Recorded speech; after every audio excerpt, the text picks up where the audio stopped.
Salut, c'est Greg Speedcubing et aujourd'hui je vais faire la review du Mofang Jiaoshi MF2S.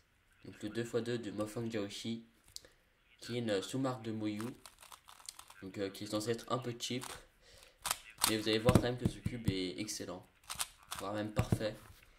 Et c'est justement la question que je me pose, est-ce que ce cube est parfait? Donc pour changer des reviews un peu avant, je vais pas vous dire les notes à chaque partie en fait, je vous dirai juste la note finale à la fin. Parce que sinon on s'y perd un peu, enfin je pense que c'est plus simple quoi. Et donc voilà, donc je vais vous dire toutes ces caractéristiques, tout ça. Et donc voilà, donc c'est mon main 2x2 en tout cas. Donc ça vous donne déjà un indice pour dire comme il est bien. Donc au niveau du turn, donc en fait je comparerais bien au Key Square One. Donc en fait parce qu'il est. En fait il est très dry, c'est-à-dire qu'on a l'impression qu'il a de l'eau dedans un peu. C'est un feeling que j'adore vraiment.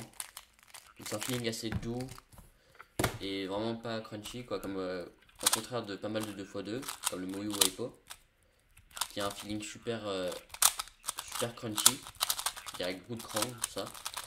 Lui c'est bien, c'est tout le contraire, c'est super doux, c'est tout fluide. Si vous entendez peut-être le bruit,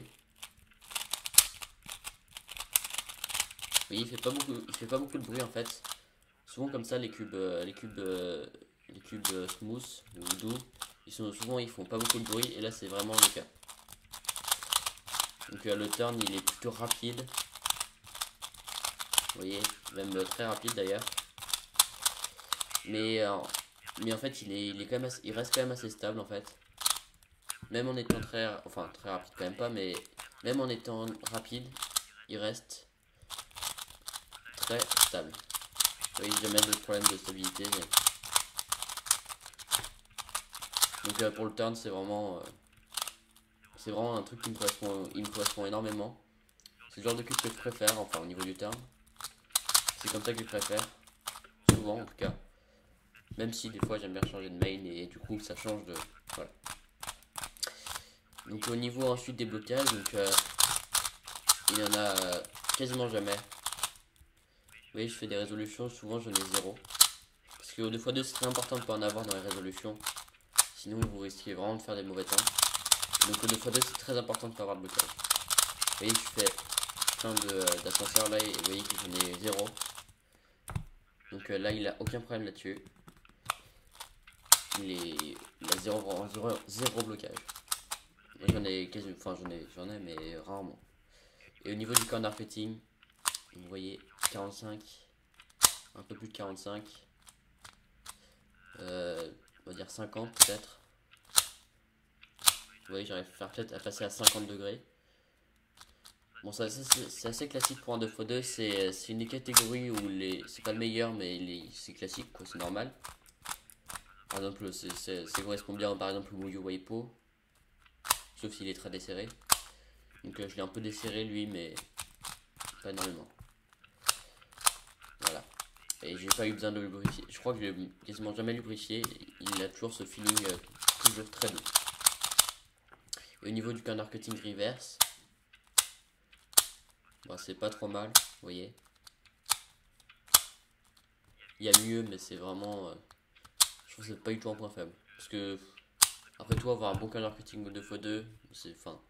Si ça empêche les blocages, mais. Voilà, c'est pas non plus trop grave, parce que souvent il est quand même assez élevé. C'est pas compliqué mécaniquement qu'il soit à plus de 45 degrés, tout ça. Donc voilà, aucun problème.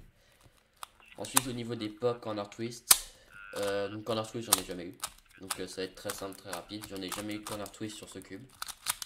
Bon, ça peut paraître facile quand je fais comme ça, mais je n'ai vraiment jamais eu. Surtout sur un 2x2, c'est rare parce que les pièces sont très grandes. Et des pops, j'en ai aussi jamais eu, et ça c'est bien. Donc voilà, ni pop, ni corner twist, ni rien. Voilà, donc ça c'est simple, pas de pièces internes qui sont parties. Et ça c'est bien parce que l'intérieur a l'air d'un son plus solide que d'autres 2x2. Même si c'est un peu un 2x2 cheap, je trouve beaucoup mieux. Beaucoup mieux fait, je trouve. Et du coup, voilà. Donc ça se ressent dans le turn, par exemple. Vous voyez, le plastique, il est assez doux. Vous voyez, il reste lubrifié en fait. il retient bien le lubrifiant, du coup c'est pour ça qu'il reste longtemps doux. Bon, après peut-être au bout de quelques années il redeviendra un peu moins bien, mais pour l'instant voilà, c'est parfait. Donc maintenant je vais passer aux autres choses. Et le truc principal, ça va vraiment être son prix. Parce que je veux dire les prix, ils sont vraiment très petits par rapport à, je trouve, à la qualité du cube. Donc il coûte 2$ sur l'high-tech, enfin 2,20$ je crois. Donc qui est quand même un des sites les moins chers, hein. Même si je suis sûr qu'on peut trouver encore moins cher sur d'autres sites comme je sais pas. Et au plus cher, donc plus cher c'est souvent sur The Cubicle. Je l'ai trouvé à 4,99$, enfin 5$ quoi. Donc vous voyez que les prix sont vraiment très très petits. Par exemple par rapport à un Muyu Waipo qui pourrait coûter par exemple 13$ sur The Cubicle, ou un Dayan qui pourrait par exemple coûter 10$, lui il coûte plus de 2 fois moins que ça, que les cubes que je viens de citer. Et pourtant je trouve pareil, voire beaucoup mieux même. Ça dépend des goûts en fait. Donc ensuite je n'ai pas eu de boîte parce que je ne l'ai pas acheté sur un site, mais en magasin, dans un magasin quoi. Du coup j'ai pas eu de boîte, du coup je peux pas vous dire, mais vous savez que c'est une boîte assez classique de Muyu quoi. Une boîte un peu voilà, un peu comme ça quoi, mais en plus petit parce que c'est un 4x4. Mais voilà, donc la boîte rien de très bizarre quoi.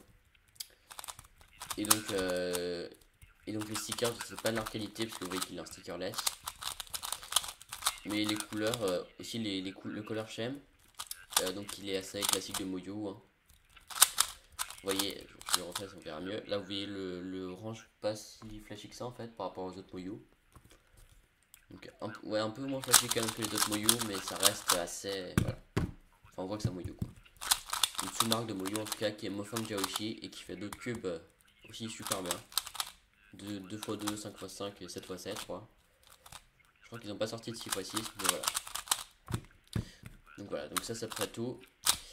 Maintenant je vais faire la petite conclusion. Donc au final je trouve ce cube vraiment parfait. Donc pour répondre à la question du titre. Et donc je lui donne bien sûr la presque magnifique note de 20 sur 20. Donc j'aurais pu enlever un peu de points pour le corner cutting par exemple. Mais je l'ai pas fait parce que je trouve que c'est plutôt dans la moyenne quand même. Et du coup je trouve que c'est vraiment le meilleur de x2 qui existe. Meilleur que le Waipo ou le Dayan ou voilà. Que j'ai aussi. Et en plus de ça, il est vraiment beaucoup moins cher. C'est-à-dire près de 2 fois moins cher, voire beaucoup plus. Sur certains sites comme l'high-tech. Donc sur ce, cette vidéo est terminée. N'oubliez pas de vous abonner, de mettre un commentaire et de mettre un like. Salut!